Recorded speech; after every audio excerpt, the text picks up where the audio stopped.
Hello Lehigh University, and welcome to this 3D Printer OS tutorial. This is our way of printing to the filament printers here at Lehigh University. It is a cloud-based solution that networks all of our printers together, and all you have to do is go to this website. You can upload your files and print from literally anywhere in the world with an internet connection. So we're going to start by opening up your favorite browser. We recommend using Google Chrome, although technically it should be agnostic when it comes to browsers. And in the search bar, you'll want to type in 3dprinteros.com. Once you type that, you'll come to a screen that looks something like this, and in the top right corner, you'll see this lovely little sign-in tab. I'm going to click on that, and that's going to take me to a new page. On this page, you'll notice that there's actually 3 tabs across the top. Please do not use the sign-in or sign-up tabs. We want you to move over here to the SSO tab. After clicking SSO, you'll want to select your proper school, which of course is Lehigh University. And that will take you to the SSO login page for Lehigh.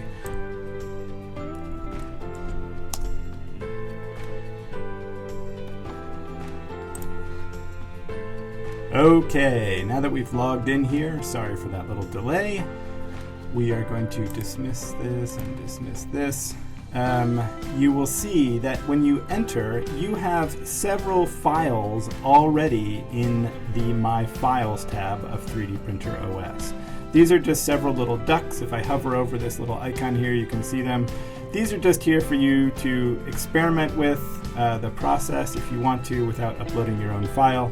But my assumption here is that you'll have your own file that you want to bring in to work on. So I need to bring those files in or upload them to the system. I'm going to go over here to the Add Files button in the top right corner of our screen, and I'm going to click Choose File. At this point, I can navigate to where these files are.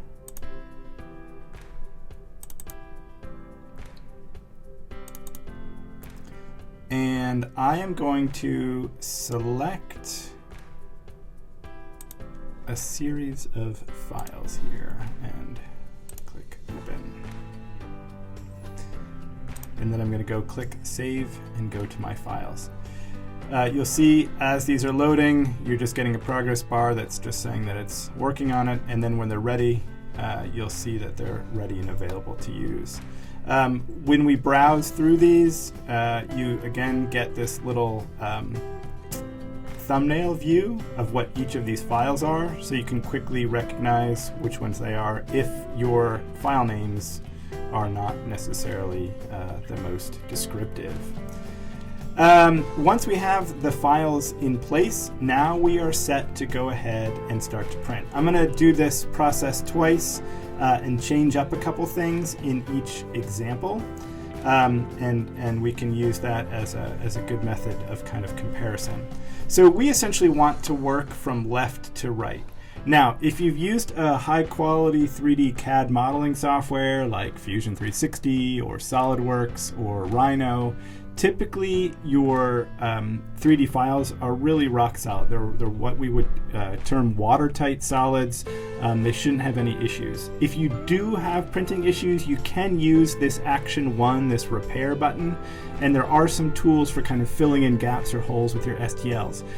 This would most likely be seen if you're using something like SketchUp, which is really a surface modeling program. It's not super terrific at like knitting all the surfaces together, or some like Mesh Mixer or STL editor where you're not getting a watertight solid necessarily.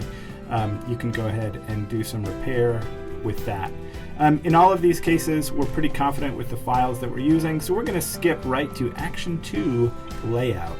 And I'm actually going to start with a more fun and interesting print, which is also pretty simple, this little Z-Rex print. So I'm going to click Layout tab, and once I do that, it's going to change screens on me, and it's showing me the build volume of the printer here. So the orange lines are the largest possible print volume, and actually you'll see inside of that here on the print bed this sort of like light blue line We can't go print all the way to the edge of the print bed, so that's technically our available printing area.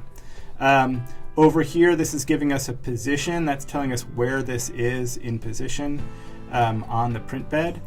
And before I do anything, I want to do a quick sanity check and make sure that the printer that's selected is the one that I ultimately want to print to. We have a bunch of different types of printers here at Lehigh that are all filament printers. And you can see them if I kind of hover over the printer. Under favorite printers and my printers, we have the favorite printer is the Dremel 3D45. That's the one we want to be printing to. We also have these TAS printers, which we use for kind of exotic filaments and flexible filaments. And we have our older Ultimaker 2s, which we're kind of like rolling out of use. So we're not using those quite as much anymore. So you'll probably want to stick to the Dremel 3D45. So make sure that's the highlighted thing. And I'll quickly show you, if I switch to the Ultimaker 2, you'll see that this build volume now changes to a much more square platform. But I'm going to go back to the 3D45. On the right here are all the printers that 3DprinterOS supports. But of course, we want to use ones that are here at Lehigh. Okay, so Dremel 3D45, that's pretty simple. Once I have the object on the build tray, I just, again, want to do a quick sanity check. These print beds are about 9 inches long by 6 inches wide. So that should give you a good understanding of the relative size of this object. If you're not quite sure on its relative size, you can also click Scale on that part. And what you'll see is it's actually giving you some information. And if you look here in the X direction, that's the red part of the triaxial here. So that's this direction. So in the X direction, this thing is 124.94 millimeters long. In the Y direction, which is the green here, it's 54 inches or 54 millimeters tall. And from the Z orientation, which is the blue, it sticks up a little under 11 millimeters. So that's just, again, a quick sanity check for you. Oftentimes, if you draw in your CAD program in inches, you'll bring it in and you'll get a part that's really, really small, because 1 inch is actually 24 millimeters. And so what you'll see is that you get really, really small parts. If something comes in and it looks really small to you, most likely it was drawn in inches. And it needs to be scaled up. And so 3DprinterOS knows that this is a common thing. So you can convert from millimeters to inches or inches to millimeters if this seems off. And there's a quick button that just does the calculations for you. Obviously, this was drawn in millimeters, so if I bring it in like this, it's going to be way too big. You can see the print volume here. It's this little highlighted orange thing inside of here, and this thing is giant. So that clearly was not the right thing. So I'm going to click Reset Scale, and that's going to take us back to where we first started. So scaling really is probably your first step. Just make sure it's the right scale. If not, you can adjust this in lots of different ways. Again, these inch to millimeter, millimeter to inch buttons are a really quick way if it's just a dependent on whatever type of unit you used.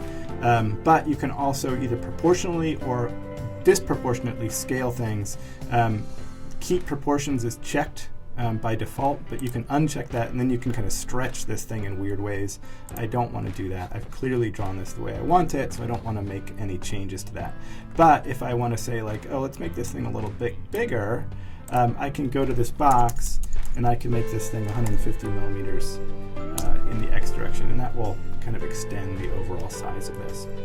You'll notice when I do that, it says it's giving me this error that the object is out of the printer box. And you can see, oh no, it doesn't. It seems to line up just fine inside of that print area. But what it's actually saying is because it is scaling from the center of that object out in all directions, it's now scaled it so it's below the printer bed. So if I do a quick rotate here of this object, you'll see if I hover to the plane, you'll see part of this object is ever so slightly below that print bed.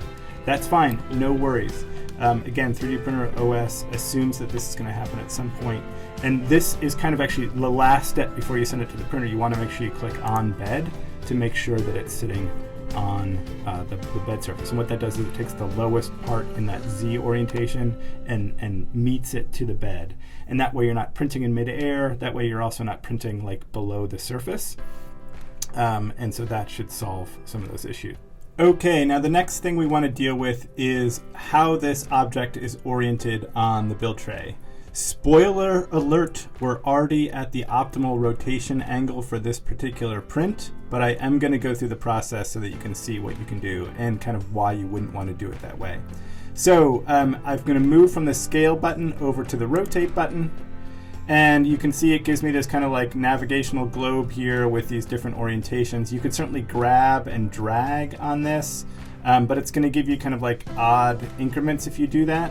And typically we probably want to rotate like 90 degrees in multiple directions. And so I'm actually going to use the buttons over here on the rotate interface. And if you look, again, you're kind of getting some feedback here. If you want to rotate around the print bed in the Z direction, it's the green. If you want to like turn this thing up around this way, it's the blue. And if you want to flip it up this way, it's going to be the red. So I'm going to look at the red. I'm going to rotate around the X-axis negative 90 degrees. And I'll do that twice more. And say like, all right, hey, I like my T-Rex. I want him to be standing up when I print him. So hey, look, he's below the bed surface. So we've already know how to solve that problem. We're going to click on bed. It's going to move him up. Great.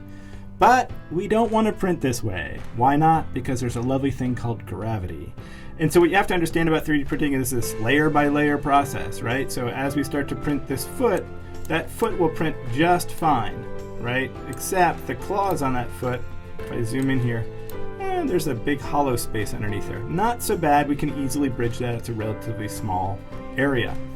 The rule of thumb in 3D printing is if it's less than 45 degrees, if it's steeper than 45 degrees, it's self-supporting. If it's shallower than 45 degrees, it is not self-supporting, and you have to use what's called support material.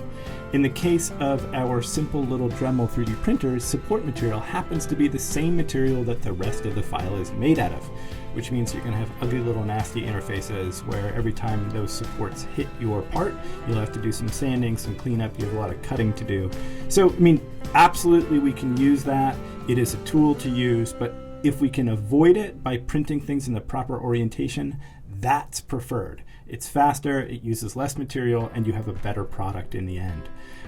So all the reasons why I wouldn't want to print it this way, you can see there's this long, shallow tail here. There's all this airspace underneath here. So if I started to print up here, there's literally nothing supporting it. So the printer is just going to spew out material down below it. You're going to get a big pile of spaghetti under this thing, and you're not going to get a print. So we want to kind of maintain that 45-degree rule.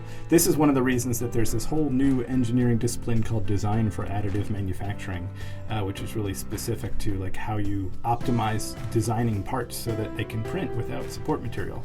But in this case, again, orientation here is pretty obvious. It's totally flat on this surface, and it doesn't have very many overhangs. There's this little area here in front, but the printer will actually bridge that pretty easily, so I'm not going to actually worry about that at all. This is kind of a cool thing. You hold the foot down here and you push on the tail of the T-Rex and he opens up and eats things. So I am going to go back now and I'm going to re-rotate this thing about the x-axis so it sits flat, and then I'm going to hit on bed. Typically you want your object to be sitting as centered in the bed as possible. You can, if you have multiple files, and I'll show this in the next example, you can move this thing around by clicking the move button here, and then you can grab this trinomial here and move it around up or down to move those things. You can also type in values here in the position, but I'm just going to click on bed here to push them back down there, and we'll kind of center them back up. There's a button that we'll hit before we print that will say center, recenter object before printing too, so I'll show you how to do that. Speaking of proper orientation, 3DprinterOS does have this optimal rotate button. Do not trust it. It's okay sometimes with really complex geometry. It starts to try to minimize the number of 45-degree angles, but it also makes some assumptions that maybe aren't appropriate for your model. So I find I get better results when I rotate it myself, but you can certainly try this. There's nothing wrong with trying that. Once you've set this up, you've scaled it, you've moved it, you've rotated it, you've done all those things, you can go ahead and click the Save button here. And I want to point out that we started in the My Files tab. That used to be orange. And I'm going to click back here. You can see the rest of those files that I haven't played with, the ducks, and I have some bolts that we're going to talk about here in a second. But in the My Projects tab, now I have a project that has the name of the STL file that I first started with. And you'll see that's now open. I can collapse it or I can open it. And there's the original STL file, and then the top file is the newest one, right? 3DprinterOS automatically adds this little addendum to that, telling you that it's been changed. It just adds a numeric value. So what you can do is you can click Edit here, and you can change this to some other term so that you recognize it. 150 mm, and you can just, in description, you can say scaled to 150 millimeters long, just so you remember what you did to make those things happen. And then I'm going to click OK. So changes the file name. Now that we've done that, we're ready to do the slicing operation, which is when 3DprinterOS actually creates the tool paths that are going to be used to print this thing. So I'm going to go ahead and click the slice button here, and that's going to bring up our interface. Now we're in this simple interface. There is this advanced and this expert setting. Stay away from the expert. This is a JSON script, which literally it's like you're seeing the G code go by with everything it's doing. Don't mess with that stuff. If you want to get into the nitty-gritty of advanced, if you're an advanced user, you can certainly play in this space. But for most users, I really recommend keeping it simple. We've done a lot of work to kind of dial in settings so things print well as well as possible. So I would stay in this simple tab and go from here. Again, select printer type. You have some options here. The My Printers tab will show you everything we have at Lehigh, but make sure that whatever printer you are using here matches however you did the layout. Otherwise, you can have a mismatch in scale and size and things like that. Okay, so Dremel 3D45, we're set to go.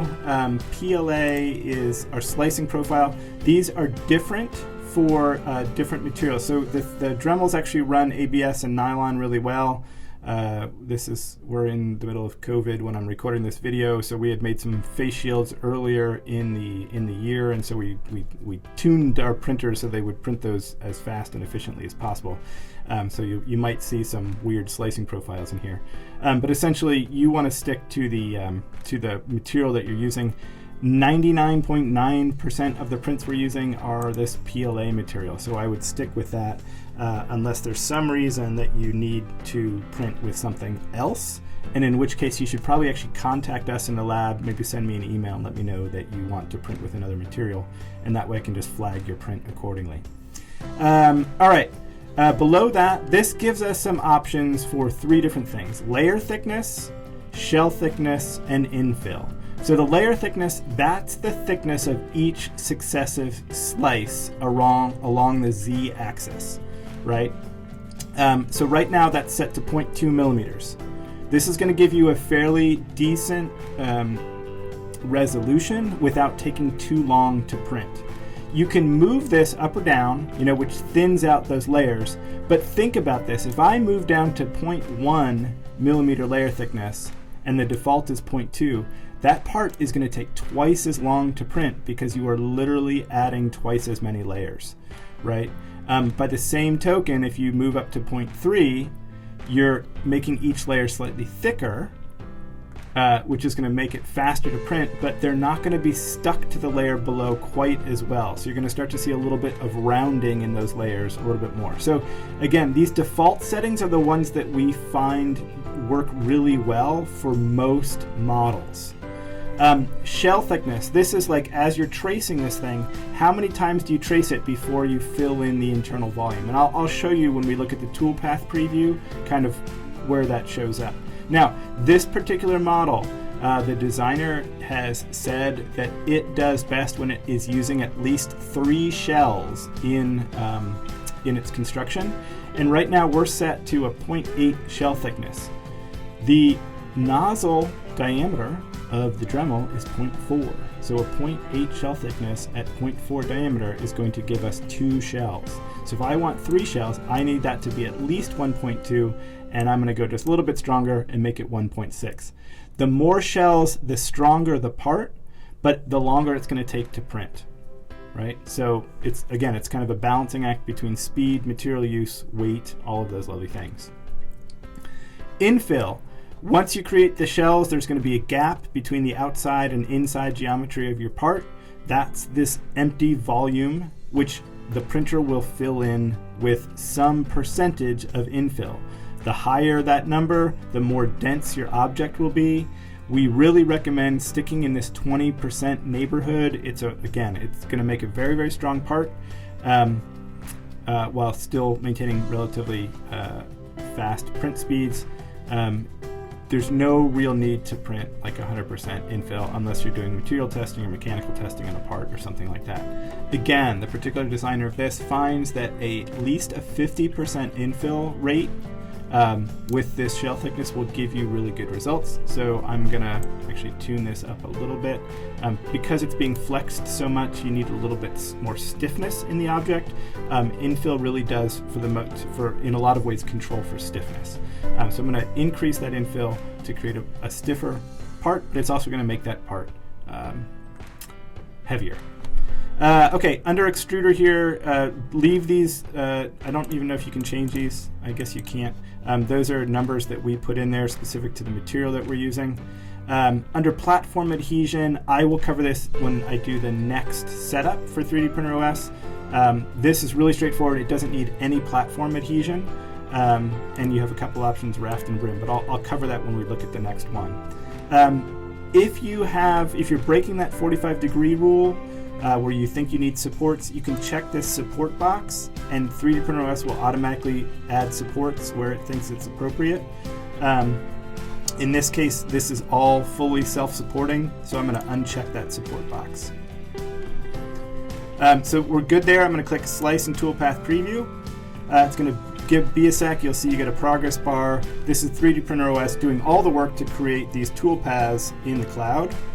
And then it's going to give you this kind of preview of what we're looking at. I'm going to rotate here and zoom in, and you'll see you get a range here. There's 65 layers tall, and I can start to work back down through these layers. So because I chose, 4 shells, you'll see us sort of dissolving those shells down until I start to get into the infill here.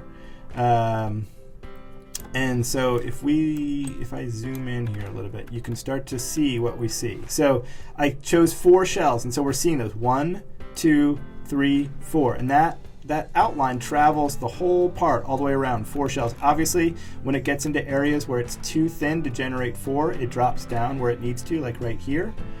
And then the space between the outer side and the inner side of that part, this is that infill, right? And so I think I chose 59 or 60% infill, something like that. You can see how dense that interior mesh is.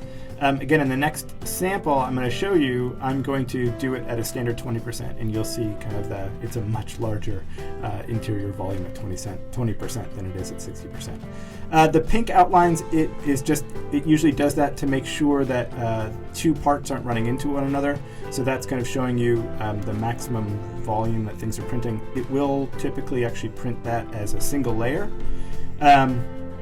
And you can I usually for a sanity check go all the way down to layer 1 and just make sure that layer 1, I'm actually sitting on the build surface, right? If you're at layer 1 and you're only seeing this pink outline and there's nothing in here, that means you never hit that on bed button, right? And then you can kind of how's this thing gonna print? You can kind of watch it print by moving this up. So that all looks good. I'm happy with that. I'm gonna go ahead and click Close here, and that brings us back to our My Projects tab. You'll see our original STL file, my new larger STL file, and then above that I have this new .gcode file. Gcode is the programming language that the 3D printer understands, so that's the toolpath itself. It's giving you a little information in this tab. It's telling it's me, I'm the one that did this file. file type, it's ready to go. It's set up for the Dremel 3D45, so again, it's another quick check. My print time is 2 hours and 18 minutes, so not a very long print. This is going to be 78 cents. It's pretty, not using very much material at all. So 78 cents, and I'm ready to go. So now I'm going to go ahead and click the print button to go to the next and last step. 3DprinterOS now brings you to this screen, and it's going to show you all of the available printers of the printer type that you are working within. So these are all our 3D printers that we have here that are Dremel 3D45s that are currently online and active. So they have, we've named them after robots. So you see that there's lots of different robot names here, and you'll see this little green button that says idle. That means that it's currently not printing anything. If I would have been a little faster getting to this point, there was 2 printers printing a few minutes ago that have clearly finished. Where it says empty here, that's talking about the queue, right? So if maybe you're doing a class project and everybody in the class is printing and everybody's sending prints to the printer, this will show you like 8 hours and 16 minutes or something like that, and that means the printer your print will be available to print after that amount of time. That means there's that much print time ahead of you in the queue. If it's printing, this idle button will be red and will say printing. In this case, I have my pick of the lot as far as what I want to use. This filament will tell me the amount, the type of material, so these are all PLAs, and theoretically the color. Now, my staff is okay when they change colors with the printer, changing it on 3DprinterOS. Some of them don't do that, some of them don't know how to do that. So I would not assume this is 100% right, but for the most part we try to keep that active. So there you have that. So pick, Chappie's now offline. Oh, there we go, he's back online. So pick a printer that you like. Guy Manuel de Omen Cristo is our newest printer, so I'm going to want a really nice print. So I'm going to go ahead and click the Q button. It's going to ask me some questions here. So it's just telling us that things might take a little longer because we're in the middle of COVID. How do I want to charge this print? To my Bursar account, to a class, or to a research account. This is kind of how you want to be charged for it. If you're printing for a class, type a class. If you're a research student working on a research project, you can click research account. If you're just printing for fun, you can click to a Bursar account. We have not been charging for normal usage of the printers. So if you're printing like every day, all the time, we will charge you for the prints. If you're printing like once or twice or 5 times a semester, we will not get into charging you unless you're printing things that take like 4 days to print and they're using lots of filament. So we try to be really generous with doing this. So I'm going to click to a class. We need to build a charge to you, so you have to put your LIN number in.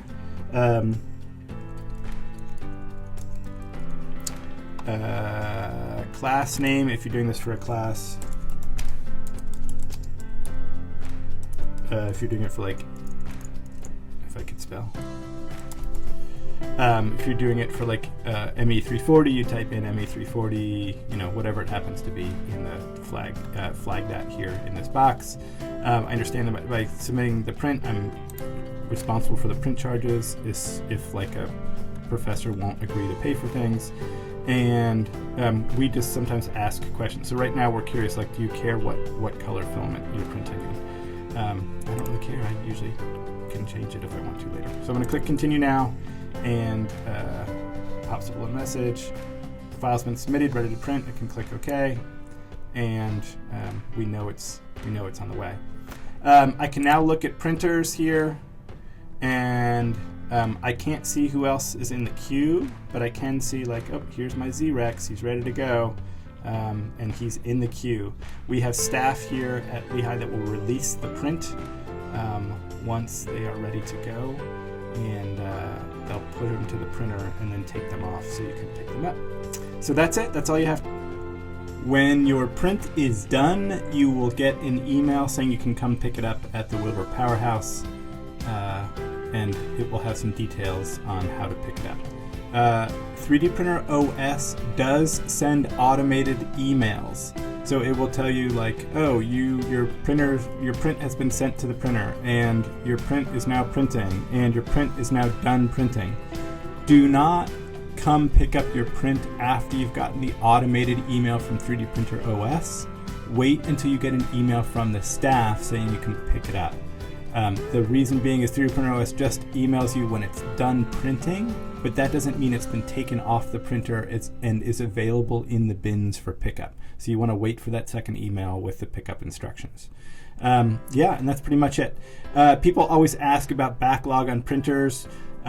We have, I don't know, I mean, right now we have like 12 Dremels running.